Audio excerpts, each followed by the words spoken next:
Hello, my name is Pankuri Sinha. I am a bilingual poet and writer from India. I would like to immensely thank Debbie ma'am for making me a part of the Goddess Festival, Beat Goddess Festival 2023. Deeply and truly honored and delighted. Thank you, ma'am. The title of my poem is For My Darling Daughter, and this is a poem about motherhood.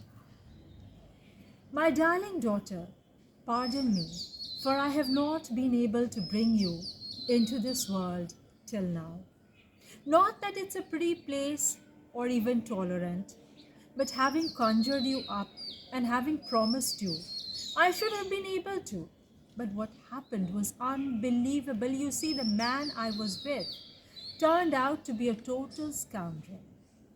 A fraud, a eunuch, and my love, you don't have to think of him as your dad.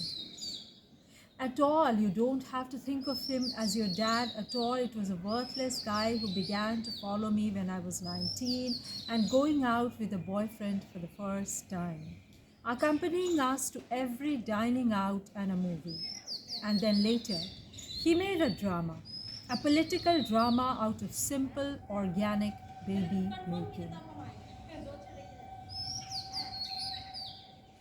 Inviting strange breeds of fellow immigrants and economic principles and problems for talking purposes to turn something beautiful into ugly. Stinking of politics or psychological issues, the details of which I'll spare you, my dear daughter. But what happened forced me to look away. And believe me, how the doors were closed for me, one after the other. For any and all opportunities, life, like heavens, conspired against us. Like heavens conspired against us. God knows why. What have we done? We'll tell you when I find out. Meanwhile, please know that not a day goes by without your thought, and not a day goes by when I'm not blamed for everything that went wrong. Not a day goes by without your thought, and not a day goes by when I am not blamed for everything that went wrong. So that's my poem about motherhood. It's talking about all women's issues around Women's Day, and this can totally happen. So that was a pouring out of my feelings. It's really autobiographical, but it can happen. It happens, women are fighting for the right over their bodies, so might as well talk about it. The second poem I wish to read is called The Open Secret of My Confession. Everyone knows that no one in their right mind, no one loving and caring and sensitive ever gets so hungry, so desperate, so alone, so lonely in a wedlock as to walk in the open arms of a seducing charmer. Though it's a pretty trying situation of balancing rather responding to a tug of war between a sulking husband, sulking for God knows what reason or reasons, and for whatever reason or reasons was the sulking, God knows why and the devil knows how, sulking for so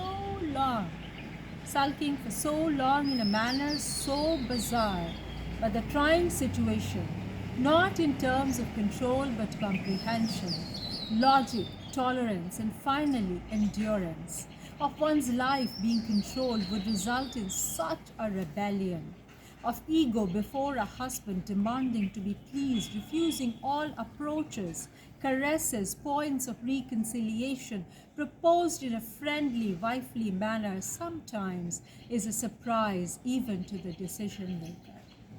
The reason remains a secret too, for the rebel and the world pouncing upon to judge, forever presenting a question. No, it wasn't the temptation of a delicious fruit, not even unbearable anger. Was it something in the spur of the moment continues a pathological examination, as the trial simply intensifies and perpetuates about adultery in a foreign country involving different nationality. Arguments complicate as another man simply walks in. Arguments complicate as another man simply walks in asking the question, can you resist me? But dear friends, there isn't a law preventing a married woman from meeting another man and starting anew. Is that too manipulated against the second sex?